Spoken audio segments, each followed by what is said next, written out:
All right, y'all. Quick word from our sponsor. Discover the hassle-free trailer leasing experience with Paramount Trailer Leasing, a family-owned business based out of the greater Fort Worth area. With more than 30 years of industry experience, they offer a range of high-quality trailers from flatbeds to dry vans and specialized models designed to meet all of your transportation needs.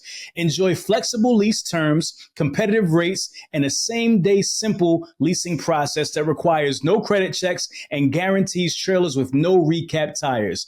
Just fill out an online application, have your lease agreement prepared, receive a call to arrange pickup, sign the agreement, hook up, and get on the road all in one day. Visit ParamountTrailerLeasing.com today, and also you get free breaks for the lifetime of your lease just by mentioning Truck and Hustle. All right, y'all, let's go. The paperwork that is needed for an airline shipment is so detailed. The right numbers have to match, the dimensions have to match, the weight needs to match. So all of these intricate details for this type of niche type of cargo are really reinforced by our experience, our standard operating procedures, our SOPs, if you will, our workflows. And so therefore, all of those pieces of the puzzle just aligned, and the experience that has been reinforced there. And that's what helps make our team great for those type of movements. Got it. And what type of commodities are you guys moving for the airport? What do those look like? These like short local deliveries?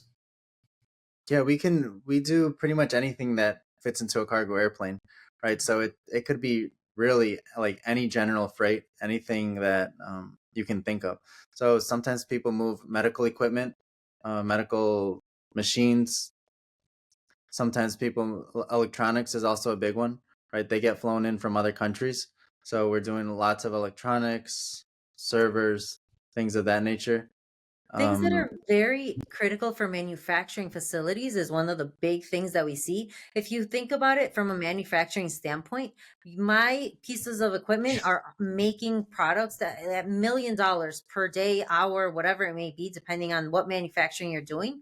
And if my machine is down, that really starts impacting my business, my bottom line, my operational ability. And so potentially I'm having a tiny little piece or a massive piece, a massive pump being shipped from Germany, let's say, all the way down to Chicago O'Hare. And then from O'Hare, we have to drive it out to Indiana, somewhere in close to Indianapolis. And so therefore that's where we come in. That's our piece of the puzzle. And it can really vary, as Miguel was saying, what type of freight we can move. It can be medical equipment, manufacturing, parts, electronical technology, whether it's consumer goods technology, whether it's industrial scale technology.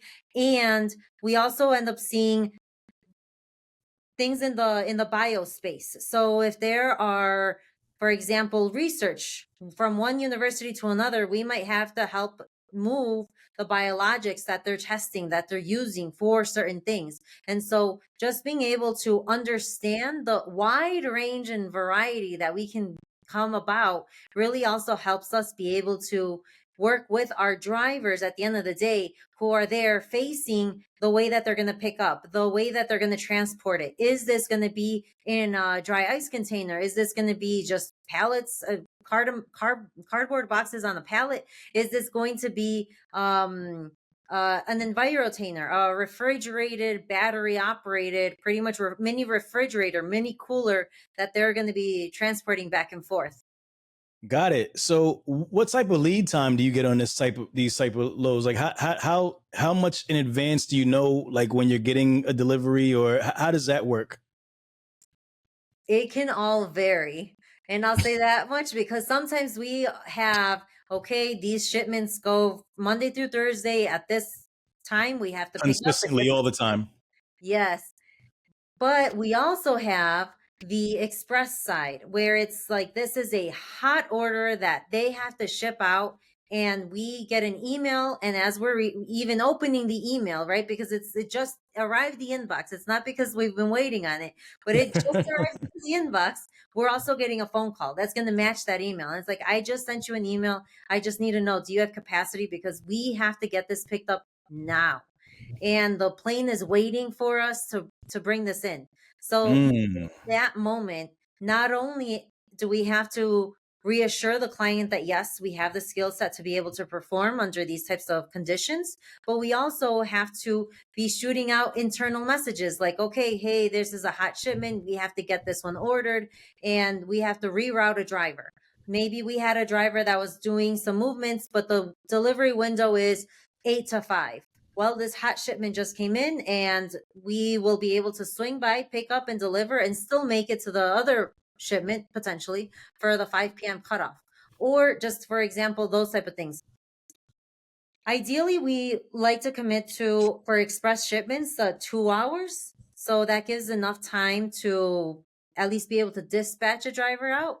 But again, just like the scenario that I shared, we try to do what we can and go above and beyond for our clients. So whatever we can do, we will for those type of nice, hot, and exciting shipments.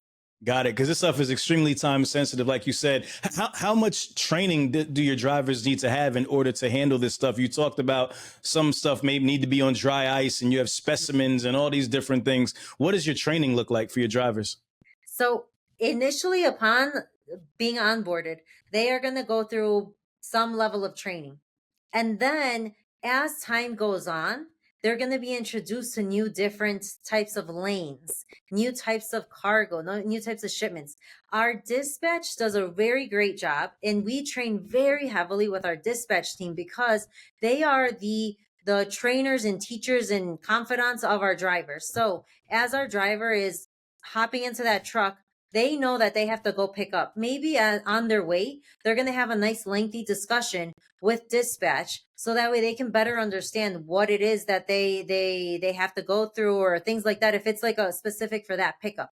If we are talking about more standardized levels of training, we end up having monthly safety trainings. We have quarterly meet and greets that we do, so that way we can see our drivers face to face, make sure that we explain whatever it may be, give a nice moment of being able to exchange information.